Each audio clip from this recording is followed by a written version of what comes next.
Hello everyone, आइए आज जल्दी से कंप्लीट कर लेते हैं अपने चैप्टर संख्या एवं संख्या पत्ती को, जो कि हम लोग एक पार्ट कर चुके हैं। आज दूसरा पार्ट कर रहे हैं और ये पार्ट क्या होगा, फुल एंड फाइनल होगा। इसके बाद अब मैं आपको थ्योरी क्लासेस नहीं देने वाला हूँ इस चैप्टर के। इसके बाद हम लोग क्वेश्चंस करने वाले हैं, ठीक है। आप कीजिएगा, मैं साथ कराऊंगा, ठीक है। ये देखिए, आज हम लोग पार्ट 2 में क्लास 6 के संख्या एवं संख्या पत्ती के चैप्टर को कंप्लीट करने वाले हैं। ये देखिए, इंपॉर्टेंट फार्मूलाज को ही कंप्लीट करा रहे हैं। ये देखिए, ये थ्योरी में आ जाएगा। ये देखिए, ध्यान से इन चीज़ों को राइट डाउन कर लीजिएगा हो सके तो। ये देखिए, प्रथम n प्राकृत संख्याओं का योगफल, इस तरह के क्वेश्चंस आपको डायरेक्ट पूछे जाते हैं। तो इसको अगर आपको फार्मूला ये लर्न रहेगा तो आप आसानी से कर ले जाओगे, ठीक है। ये देखो, प्रथम n प्राकृत संख्याओं का योगफल क्या होता है, n इंटू n प्लस 1/2। और जो भी लड़के अगर उस तरह के वीडियोस में फंस जाते होंगे कि यही क्वेश्चन 29 अप्रैल को आएगा, तो उनको ये सही कंसेप्ट तो मिल पाते नहीं होंगे, तो क्वेश्चंस कहाँ से करेंगे भाई। देखो कितना डिफिकल्ट हो जा रहा है। इसलिए मैं कह रहा हूँ कि आप हमारे चैनल से जुड़ जाइए। अगर नए हैं तो चैनल को सब्सक्राइब कीजिए, लाइक कीजिए, शेयर कीजिए,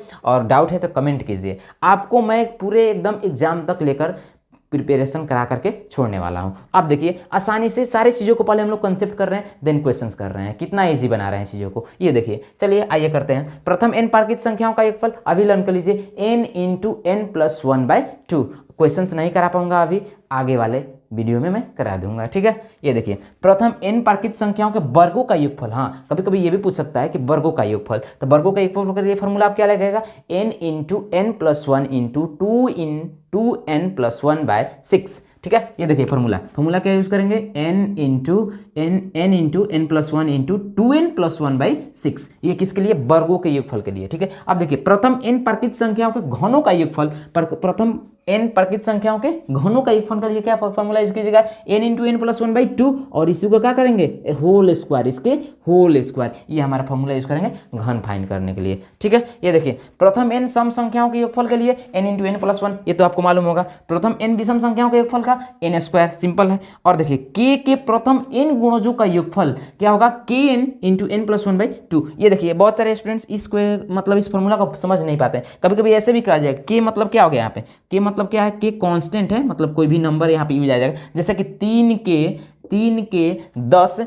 के 10 गुणजों का योगफल लिखे, तो k के जगह पे हम लोग किसका प्रयोग करेंगे, 3, और 9 बोला, क्या बोला है, 10 बोला है ना। n बराबर क्या, कितने गुणज लिखिए, तो n बराबर जगह 10। बाकी वैल्यू पुट कीजिए इस फॉर्मूला में, आंसर आपको मिल जाएंगे। इस तरह से आप आसानी से इन चीज़ों को कर सकते हैं। चलिए, इसी वीडियो में हम लोग और भी थोड़े से इंपॉर्टेंट चीज़ आते हैं, जैसे कि विभाज्यता का नियम। विभाज्यता के नियम को अभी हम लोग कंप्लीट करते हैं। तो चलिए आइए जल्दी से कंप्लीट कर लेते हैं। तो पहले मैं इसको रब कर लूँ, ठीक है।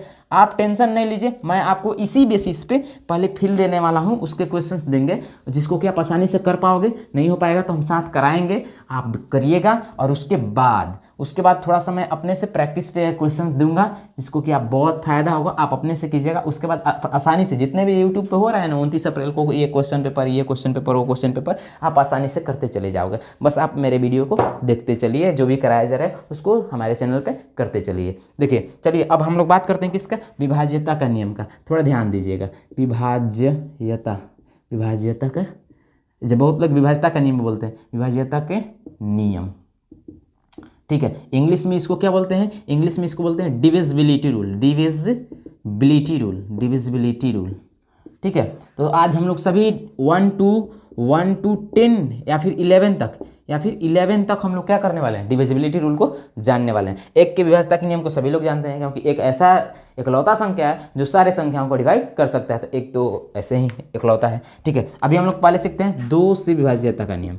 2 से विभाज्यता का नियम, तो देखिए, 2 से विभाज्यता का नियम क्या कहता है कि वैसे कोई भी संख्या जिसके इकाई स्थान पर 0 हो, या फिर 2 हो, या फिर 4 हो, या फिर 6 हो, या फिर 8 हो। अगर किसी भी संख्या के इकाई स्थान पर आप 0 देख रहे हो, या फिर 2 देख रहे हो, या फिर 4 देख रहे हो, या फिर 6 देख रहे हो, या फिर 8 देख रहे हो, अगर इन सभी में से किसी को देख रहे हो, अगर किसी भी संख्या के इकाई स्थान पे, तो आप समझिए कि वह संख्या 2 से पूरा विभाज्य होगा। जैसे 8 6 9 3 6 9 2, लास्ट में 2 लगा हुआ। ये देखिए, अगर आपसे पूछा जाएगा क्वेश्चन कि क्या ये संख्या 2 से पूरा विभाज्य है, तो आप इसके केवल इकाई स्थान को देखिए कि इन सभी में से मैच कर रहा है क्या, हाँ भाई 2 आ रहा है, इट मीन्स कि ये 2 से पूरा विभाज्य हो जाएगा, ठीक है। चलिए अब हम लोग आते हैं, सीखते हैं 3 से विभाज्यता का नियम। किससे, 3 से विभाज्यता का नियम। तो देखिए, 3 से विभाज्यता का नियम क्या कहता है कि 3 से विभाज्यता का नियम यह कहता है कि जो भी आपको संख्या दिए गए हैं, दिए गए संख्याओं के अंकों का योगफल, दिए गए संख्याओं के अंकों का योगफल अगर 3 से पूरा पूरा विभाज्य है तो समझिए कि आपका वह संख्या 3 से पूरा पूरा विभाज्य हो जाएगा। जैसे कि आपके सामने मान लीजिए ये संख्या दे दिया गया, ये संख्या दे दिया गया, ये संख्या आपको दे दिया गया, बोला गया कि आप चेक कीजिए कि क्या यह 3 से विभाज्य है कि नहीं। तो आप क्या कीजिए, इसके सारे अंकों को क्या कीजिए, ऐड कर दीजिए, जोड़ दीजिए, सबको जोड़ दीजिए। ये देखिए 8 8 8 16 1 17 17 17 17 17 3 20 26 26 26 4 26 4 30 30 30 2 32 32 7 32 7 कितना 39 39 में 0 जोड़ेंगे 39 रहेगा, 39 2 41, कितने है इसका योग 41। अगर यह 41 3 से विभाज्य है तो हमारी ये पूरी संख्या 3 से विभाज्य होगी, लेकिन 41 हमारे 3 से पूरे पूरे विभाज्य नहीं है, इसलिए ये संख्या क्या होगी, 3 से विभाज्य नहीं हो पाएगी। आसान है कि नहीं है। चलिए अब बात करते हैं हम लोग 4 की विभाज्यता की नियम को, किसके, 4 के डिविजिबिलिटी रूल को, 4 के विभाज्यता के नियम को। ये देखिएगा थोड़ा ध्यान से, 4 वाले में बहुत लोग फंस जाते हैं, तो इसको ध्यान से देखिएगा।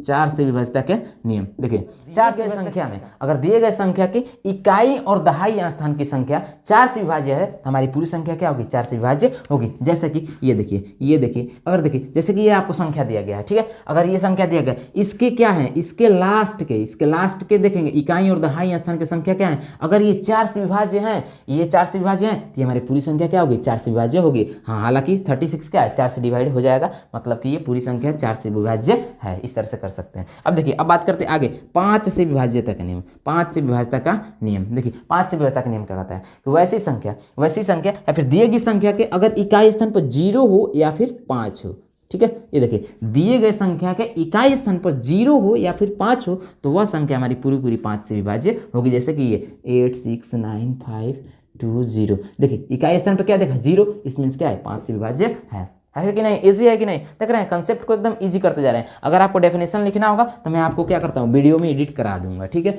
आप उसको यहाँ से डेफिनेशन से भी उतार सकते हो, ठीक है, लिखते चलेंगे। अब देखिए कहाँ तक पहुँच गया हूँ, 5 तक। अब देखिए 6 की बात करते हैं, 6 से विभाज्यता का नियम, 6 से विभाज्यता का नियम। तो जो संख्या 2 से विभाज्य होगा और जो संख्या 3 से विभाज्य होगा, अगर कोई संख्या 2 से विभाज्य है, 3 से विभाज्य है, अगर 2 और 3 दोनों से विभाज्य है, समझिए कि आपका संख्या 6 से पूरी विभाज्य हो जाएगी, ठीक है। और देखिए कभी 7 की विभाज्यता का नियम, 7 से विभाज्यता का नियम, 7 से विभाज्यता का नियम हालांकि उतना मतलब कि डिफिकल्ट है, डिफिकल्टी की तरफ हमको नहीं जाना है। बाकी मैं आपको एक ट्रिक दे दे रहा हूँ कि अगर कोई भी संख्या 6 बार, कितना बार, 6 बार रिपीट कर जाए, क्या कर जाए, रिपीट कर जाए, तो वह संख्या क्या होगी, 7 से विभाज्य होगी। जैसे 1 2 3 4 5 6, 1 2 3 4 5 6, 6 बार ये रिपीट किया है ना, मतलब 7 से विभाजित है। 1 2 3 4 5 6, 6 कितने बार आया, 6 बार, मतलब कि 7 से डिवाइड हो जाए। मतलब कि वैसी कोई भी संख्या दिया गया हो जो लगातार 6 बार सेम अंक आया हो, रिपीट हुआ हो, तो वो 7 से पूरे विभाज्य हो जाएगा। बाकी ये पूछता नहीं है, ठीक है। आगे बढ़ते हैं 8 की विभाज्यता का नियम, 8 की विभाज्यता का नियम। 7 के बाद हम लोग विभाज्यता का नियम, किसके, 9 से विभाज्यता का नियम। देखिए 9 की विभाज्यता का नियम और 3 की विभाज्यता का नियम सेम है।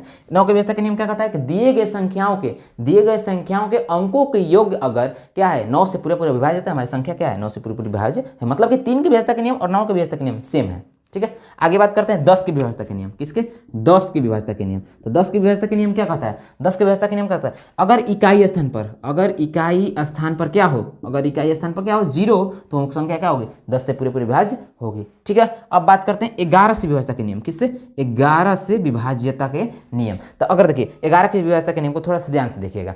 अगर दिए गए संख्या जैसे ये मान लीजिए 9 2 3 2 6 9 0 0 2, अगर इतना बड़ा संख्या दिया गया, बोला जा रहा है कि क्या यह 11 से विभाज्य है या नहीं, तो इसको कैसे से करेंगे। देखिए 11 से विभाज्यता का नियम कहता है दिए गए संख्याओं में इकाई स्थान की तरफ से सम संख्याओं और विषम संख्याओं को योग। मतलब कि ये देखिए ये विषम संख्या हुआ 1 3, फिर 5वां स्थान का, फिर 7वां स्थान का, फिर 9वां स्थान का, जो बीच में बच गया ये और ये, मतलब कि ये ऊपर वाला का योग और ये नीचे वाला का योग, ऊपर वाला का योग और नीचे वाला का योग, दोनों को योग निकालने के बाद में ऊपर वाले और नीचे वाले मतलब कि सम स्थान के योग और विषम स्थान के योग, दोनों को योग में अगर अंतर आया, तो अगर हमारा जो अंतर आया, अंतर निकालने के बाद 0 आया या फिर 11 के गुणा जाए, तो वह संख्या क्या होगी, 11 से पूरी विभाज्य होगी। जैसे ये देखिए, इसको चेक करते हैं है कि नहीं। तो इसको जोड़िए, 2 के बाद 0 जोड़ेंगे 2 ही रहेगा, 2 के बाद फिर 6 8 में ये जोड़ेंगे 3 11 में 9 जोड़ेंगे क्या हो जाएगा 20।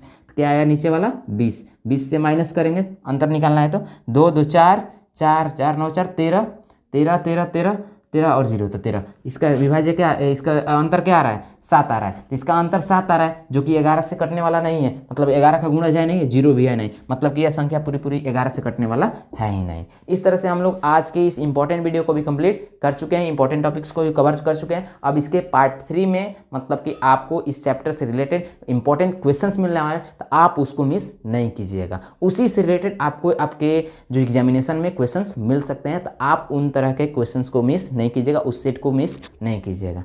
तब तक मिलते हैं नेक्स्ट वीडियो में आपको इंपॉर्टेंट क्वेश्चंस के साथ। तब तक इन सारे चीज़ों को पार्ट 1 को आप नहीं देखें तो पार्ट 1 को अभी जाकर देखिए, डिस्क्रिप्शन में लिंक है, उस वहाँ से देख सकते हैं। और पार्ट 1 एंड पार्ट 2 को क्या कीजिए, जल्दी से कंप्लीट कीजिए चैप्टर संख्या एवं संख्या पत्ती को, ताकि आप उस सारे क्वेश्चंस को उड़ा सकें। मैं साथ कराऊंगा, ठीक है। मिलते हैं आप डायरेक्ट क्वेश्चन के साथ। थैंक यू, मिलते हैं नेक्स्ट वीडियो में। Bye bye.